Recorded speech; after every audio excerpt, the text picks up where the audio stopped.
Já estamos de volta com o Hora Geral, né? E agora um tema importantíssimo, antes da gente conversar com a nossa entrevistada, vamos falar de esporte em nome de Memorial. O esporte vive dentro da gente.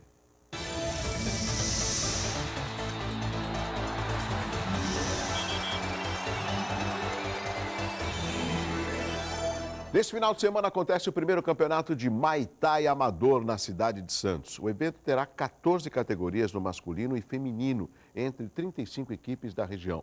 O campeonato de Muay Thai amador será realizado no domingo às 9 horas no ginásio Dali Coutinho, que fica na rua Fausto Felício Bruzarosco, sem número. Sabe aonde? No Jardim Castelo, na Zona Noroeste. E quem quiser assistir à competição é necessário levar 1 litro de leite. Essa iniciativa é da Associação Internacional de Muay Thai, uma excelente iniciativa, e a gente fala de amador, é justamente nessas competições que acabam se formando grandes atletas das várias modalidades, e no Muay Thai não será diferente, tá bom? Bom, agora eu vou conversar com Maria Lúcia Leal dos Santos, ela que é neurologista. Doutora, muito obrigado por... Eu que agradeço. Comparecer aqui no Hora Geral. É um prazer. E aqui eu tenho um breve currículo que é importante a gente dividir com os telespectadores. Neurologista infantil dos hospitais Guilherme Álvaro e Ana Costa de Santos, diretora clínica da Associação Casa da Esperança de Santos, professora do curso de Medicina do Centro Universitário Lusíadas e também mestrado em Ciências da Saúde. A gente fala da importância da medicina no dia a dia das pessoas. Mas existem algumas especialidades, e a senhora tem todo o direito de me corrigir, que às vezes a gente pouco ouve. Que nem, eu ouço muito médico oftalmologista, eu ouço muito médico dermatologista, mas o neurologista quase a gente não ouve falar. Mas, por exemplo, quando tem um acidente de trânsito, quando tem alguma criança que nasce com algum tipo de deficiência, é sempre o neurologista que é convocado. Estou certo, doutora? Certíssimo. E nós temos neurologistas que trabalham com adultos e neurologistas que trabalham com criança e adolescente, que é a minha área. Então, nós atuamos tanto nas crianças que sofrem algum acidente de trânsito, afogamento, como também crianças com malformações congênitas, crianças que nascem prematuras, que tem ocorrido com muita frequência, e crianças que apresentam alguma deficiência física ou mental, ou que também apresentam, por exemplo, epilepsia, tumores cerebrais, diversas patologias do sistema nervoso. A gente pode dizer que também na neurologia existe um avanço da ciência, assim como a gente pode ver em outras áreas da medicina? Sem sombra de dúvida. Nós podemos dizer que teve a década do coração, que evoluíram as cirurgias cardíacas, e nós podemos dizer que nós estamos num momento muito importante da neurologia. Por quê? Porque os recursos de neuroimagem, né? Nós tínhamos raio-x, mudamos para tomografia, hoje temos as ressonâncias magnéticas com aparelhos cada vez mais potentes. E estamos também num momento muito importante que é da genética, dos exames de genética, dos exames de biologia molecular, em que nós avaliamos não só os cromossomos, mas também os genes. Então, várias doenças nós podemos atualmente fazer diagnóstico, principalmente pela avaliação genética, um simples exame de sangue. Agora, é usual, é normal, vamos supor, ou deveria ser, para que a população se consultasse com o médico neurologista, por mais que ela não tenha nenhum tipo de sintoma, porque às vezes a gente só procura um médico quando a gente está com uma dor. Nossa, eu estou com uma dor aqui na perna, acho que eu vou procurar um ortopedista para ver o que é. É natural? Não é tão natural como ir ao cardiologista, por exemplo, né, que é conveniente hoje em dia, depois de uma certa idade, fazer um controle, uma rotina, um check-up. Não, o neurologista é mais assim, principalmente no adulto, se uma rotina em termos de começou a falhar a memória, ficar um pouco esquecido, aí em termos de fazer um diagnóstico precoce para algumas doenças, algumas síndromes demenciais, mas não é uma rotina. Por exemplo, eu estou vendo aqui que a senhora também é diretora clínica da Associação Casa da Esperança de Santos. A Casa da Esperança que faz um belo de um trabalho junto com outras entidades que eu julgo sérias, né? Mas elencando aqui, destacando a Casa da Esperança. Eu ouço muito um tema que dificilmente a gente vê ele acontecer de fato, que é com relação da inclusão social. pessoas portadoras com deficiência e que deveriam fazer mais parte da sociedade. Às vezes por falta de políticas, isso no âmbito municipal, estadual e federal. Com relação às pessoas que dependem de um atendimento neurológico, elas também estão aptas a essa inclusão social ou elas precisam de um cuidado maior por causa da sua deficiência motora ou neurológica, doutora? Então, os pacientes portadores de necessidades especiais, seja deficiência física ou deficiência intelectual, ele necessita, na grande maioria das situações, de uma inclusão social. Agora, para ele conseguir essa inclusão social, frequentemente também, social e eu digo também educacional, profissional, ele precisa ser preparado. Sim. Então, tem uma etapa de preparação para ele conseguir ser, por exemplo, na parte profissional. Então, ele precisa de um tratamento, um treino para potencializar as suas atividades, para, por exemplo, ele ser incluso numa parte profissional, que é o serviço ou o trabalho adaptado. Eu fiz essa pergunta para a senhora, eu queria que o telespectadores compreendesse. Às vezes, casas como a Casa da Esperança, que tem um trabalho importantíssimo com a nossa cidade, ela faz um papel que muitas vezes o município, o Estado ou até a União deveriam colaborar. Mas a Casa da Esperança ela não consegue sozinha, consegue até grandes resultados. Então eu julgo uma carência de políticas também voltadas às pessoas portadoras com deficiência. A gente viu, veja aqui no CONDEF o trabalho que a Naira arduamente tenta desenvolver na cidade de Santos e a gente observa que muitas vezes, eu diria que quase 100%, essas pessoas que possuem algum tipo de deficiência, elas surpreendem quando elas se comprometem numa atividade profissional, por exemplo. E na esportiva também, como recentemente Sim. aquele garoto que conseguiu se equilibrar numa prancha de surf. A emoção do garoto superou a emoção da mãe. São relatos importantes, doutora? Sim. Agora, o que nós não podemos esquecer é que, por exemplo, no exemplo do Rafael, pois não. Enquanto para o paciente atingir esse ponto de adaptação, ele precisa de um trabalho anterior, que é o que a Casa da Esperança faz. Preparar do ponto de vista motor enquanto uma fisioterapia, preparar em termos de linguagem com a fonoaudiologia, Sim. enfim, terapia ocupacional, uma equipe multidisciplinar para tornar o paciente apto a frequentar uma escola, a ter um trabalho, a ter uma vida social, a sua locomoção, como, por exemplo, o trabalho da fisioterapia e da TO, que foram importantes para o Rafael conseguir se equilibrar na prancha de surf. E é lógico, agora o surf acaba dando um apoio maior para ele também. Então, precisa um trabalho né? Um trabalho que é o que a Casa da Esperança faz, né? Preparando o indivíduo para ter um convívio na sociedade. Né? Agora, doutora, por falar em Casa da Esperança, eu tenho aqui informação que vai acontecer no dia 23 e 24, portanto, amanhã e sábado. Né?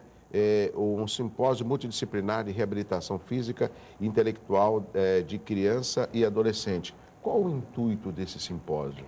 Então, o grande objetivo é uma reciclagem, né, e uma atualização também para não só os profissionais da Casa da Esperança, mas sim as pessoas da Baixada, né? Então, vão ser enfocados vários temas e é aberto ao público para profissionais e estudantes. Sim. Profissionais da área da saúde e da área da educação.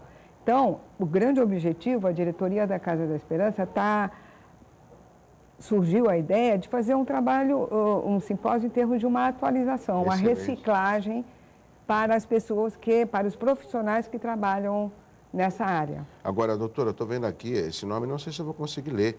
Como é que a senhora vai ministrar, inclusive, uma palestra com o tema aspectos físicos e terapêuticos, mucopolissacaridose, é isso? Não. Então, são várias palestras. O grande tema vai ser também a paralisia cerebral, né? Que vão vir profissionais de fora. E, então, nós vamos enfocar na paralisia cerebral, que é uma dificuldade motora, que pode ou não ser acompanhada de deficiência intelectual, os aspectos também da deficiência intelectual, E nós vamos falar também de uma doença que se chama mucopolissacaridose, em que é uma síndrome que a criança nasce normal e evolui com várias deficiências, limitações motoras, problemas cardíacos e que, felizmente, atualmente, nos últimos anos, tem tratamento. Então, é uma doença que pode ser feita um tratamento endovenoso e que é administrado toda semana, inclusive no Hospital Guilherme Alva. Nós estamos conversando com a doutora Maria Lúcia Leal dos Santos, ela é neurologista. Doutora, tem alguns aspectos que me preocupam quanto cidadão, e acredito que preocupa a nossa sociedade, não sei se isso tem alguma ligação com a neurologia. Ou seja, pessoas muito jovens estão tendo AVC, que é o acidente vascular cerebral, pessoas muito jovens estão tendo Alzheimer, ou seja, esses problemas, eles têm a ver com a neurologia ou não? Tem a ver com a neurologia. São patologias, são doenças tratadas pelo neurologista. As síndromes demenciais, entre elas o Alzheimer, também é tratada pelo geriatra. O acidente vascular encefálico, ele também ocorre não só no idoso, mas no adulto, jovem e na criança. Não é tão frequente na criança como no idoso, mas ele pode também. Eu tenho pacientes que tiveram acidente vascular encefálico, bebê, no primeiro ano de... teve aos 36 anos. Sim. Então, existem alguns fatores de risco. Por exemplo, na criança, existe uma doença que é a anemia falciforme e que leva a criança a ter o acidente vascular encefálico. Uso de algumas drogas também podem... Durante a gestação? Não, ou após? Existe também um acidente vascular encefálico na criança, no feto, durante a gestação. Essa anemia falciforme não é mais diagnosticada na pessoa negra ou não?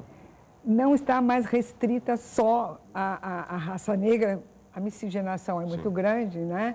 Era mais restrita à raça negra. Hoje em dia não está, ela está ampliada. Bem, tá. Agora, doutora, esses aspectos, são aspectos de um século XXI, de um mundo totalmente mais diferente, competitivo, onde as pessoas, elas não encontram, às vezes, tempo de procurar um médico, de cuidar da saúde. A senhora, como uma especialista da neurologia, que aspecto a senhora acha que contribui para que esses casos acabem aparecendo com tão pouca idade?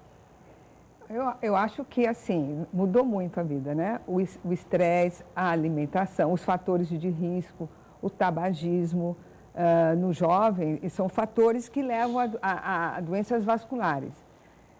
O uso de algumas substâncias ilícitas também leva a alterações vasculares. Mas, ao mesmo tempo, eu acho que, apesar disso, desses fatores de risco, às vezes, aumentarem, eu acho que nós temos mais recurso de fazer os diagnósticos, né? E, por consequência, o tratamento também? O recurso para fazer o diagnóstico e para fazer o tratamento. Então, como nós temos mais recursos, exames, maneiras de fazer o diagnóstico, aparecem mais os casos, né? Então, por exemplo, há alguns anos atrás, ninguém poderia dizer que uma criança que nasce com um problema e que se faz a causa em termos de, por exemplo, ela tem uma limitação.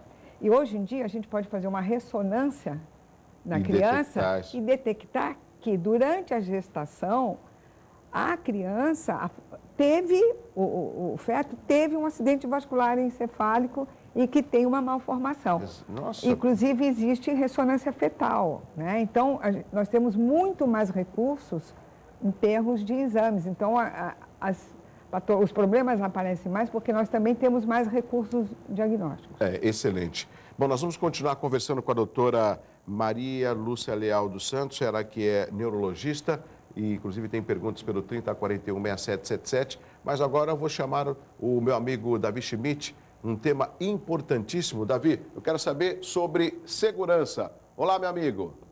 Olá, Douglas. Tudo bem? Tudo jóia. Da Hora Geral. Hoje vamos fazer um comentário sobre segurança em condomínio.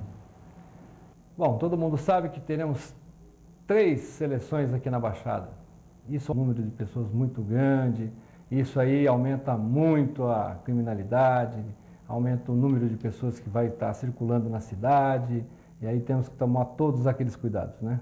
E cuidado é uma coisa que todo mundo tem que ter em todos os lugares, em todos os momentos, a qualquer hora, né, Douglas? Eu acho que é uma preocupação que tem que ter, principalmente onde moramos, né?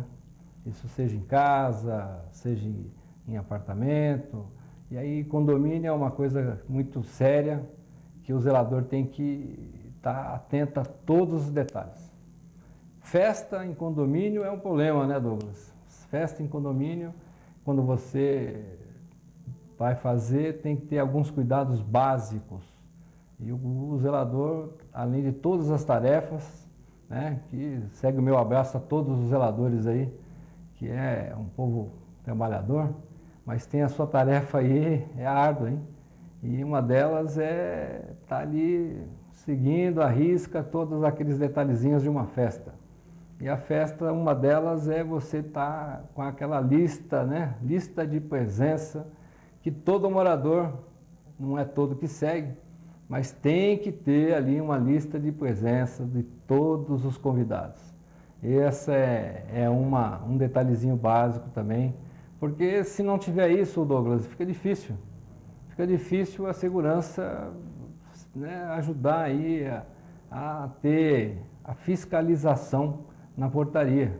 Porque você está começando a chegar os visitantes, no começo é pouquinho, depois vai chegando, e aí se a festa está animada, quem está lá fora está vendo a festa, e aí como é que faz? Se você não tem uma lista, né? O porteiro ou o vigilante está ali vendo o povo chegando, é entrega, é correspondência, é morador, é carteiro, e como é que faz? Você aperta o botão, ele chega falando que vai para a festa, se não tem uma lista, como é que você vai saber disso? Isso é um item de segurança que preocupa muito, e há uma estatística que isso é um dos itens que você adentra ao condomínio facilmente se você não tivesse esse ponto. Então nos preocupa muito, tá? Temos aí que ter essa preocupação e ficar atento com isso agora que o volume de pessoas vai aumentar bastante, viu? Então, fica aí a dica, tá? Que é importantíssima. Agradeço bastante aí a atenção e volto aí a semana que vem com mais uma dica. Muito obrigado, Douglas. Obrigado, meu amigo Davi. Tema muito importante que é segurança aqui no Hora Geral. Vamos fazer o seguinte, um rápido intervalo. Na sequência eu volto a conversar com a doutora Maria Lúcia Leal dos Santos. Ela que é neurologista e tem perguntas pelo 3041-6777. Eu volto já com o Hora Geral.